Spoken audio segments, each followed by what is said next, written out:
I'm Carrie Rollwagen, and I write a blog called Shop Small. And when did you start writing the blog?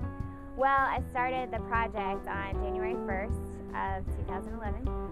It's a blog project I'm doing. I'm trying to buy everything, spend all the money I spend I'm trying to make it come from local stores.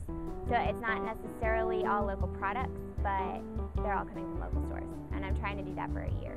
And local for you, I mean, it's not just Birmingham. You're actually looking at all of Alabama, right? Right. At first I was thinking about Birmingham, and when I started thinking about what is my radius going to be, I just thought it would be cool to kind of open it up to the whole state. So. What was the inspiration for doing this? Well, a few years ago, 5 or 6 years ago, I guess, I ran a little independent bookstore called Jonathan Benton Bookseller in Mountain Brook Village, and I wouldn't say I did research, but you hear a lot more. You get these pamphlets in the mail about how much money from your purchases, when you purchase from a local store, goes back into the community. And I guess I saw the impact on people's lives, like our employees' lives and our customers, and the relationships we built with them that you can have at a local store.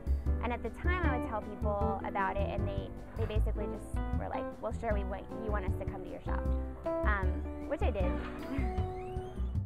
What are some of the rules or guidelines that you kind of made for yourself in doing this for the whole year? And I have this thing called, that I'm doing 3 wishes a month, where I've actually only used it once, but I'm giving myself once a month. Every month I can use these 3 wishes to buy things that aren't local, and I'm trying not to use them. At the end of last year, I was thinking about, I really wanted to do this project, but I really didn't want to kill myself over it, and I figured that was going to keep me from doing the whole thing, and I thought that's silly. Or I wanted to deal with, what if I went to lunch with people from work, and I thought it was going to be expensive and it wasn't, what would I do? So these are just kind of in case of emergency kind of things. What's been the biggest challenge so far in doing this? Well, the biggest challenge has been, well, I haven't had as many challenges as I was expecting. I really thought that it would be difficult to do this, and so far, at least in Birmingham, it has been pretty simple. It's been more of a question of, I have to think about this, or I have to do 2 minutes of internet research on this, or ask Twitter.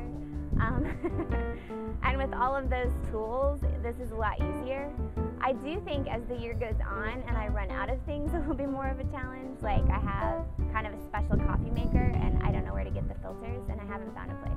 So I'll be writing about that as that comes up. Go ahead and live for a month and a half and buy locally. It's pretty simple. You mentioned on the site that this is not necessarily to advocate for shopping locally. It's to kind of weigh the pros and cons. Mm-hmm. And why is that? I think a lot of the reason that I'm trying to weigh the pros and cons is, first of all, I think that people would shut it out if I was just saying small shopping is the best. And that's clearly not true sometimes. There will be things that I can't find locally. That will always happen. And there are going to be times when your experience at a chain is actually better than it is at a small shop. And I want to be honest about that. And really, I would say the catalyst for that decision was my experience with Starbucks.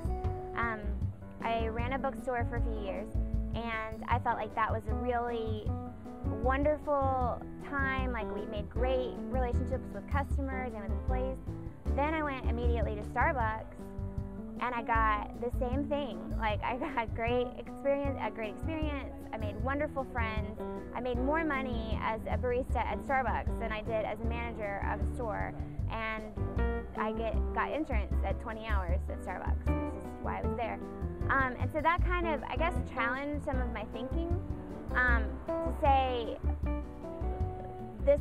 sometimes it is better or isn't necessarily bad at a chain. And so those are the questions I want to ask. Ultimately, at the end of this project, what do you want to get out of it? What do you want other people to get out of it? I think what I personally want to get out of it is finding more places, like developing new habits for myself. Like, part of the reason that I wasn't going to Urban Standard all the time. It was just that I wasn't that used to it. You know, it wasn't part of my routine. I'm very set in routines.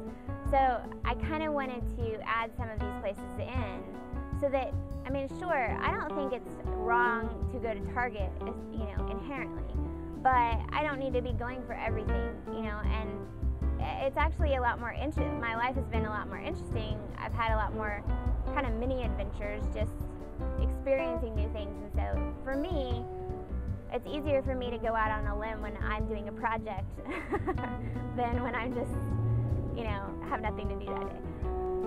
I think consumers have a lot more power than we think we do, and maybe that's what I'm trying to highlight, is saying that as much as we all love the convenience of bigger stores, I think what makes a place like Birmingham unique, or any place unique, are the smaller stores. It gives it more of a unique character. That's not because they're better or worse, they're just different people making those decisions instead of one person making those decisions for all the Targets, you know, every single one. So I wouldn't say I want everyone to start shopping small for every single thing. I guess I just want people to kind of discover the places that can give them maybe better service, a better experience, and start incorporating those into their lives. And what's the address that people can find your site at? It's shopsmallblog.tumblr.com. All right. Thank you, Carrie. Thank you.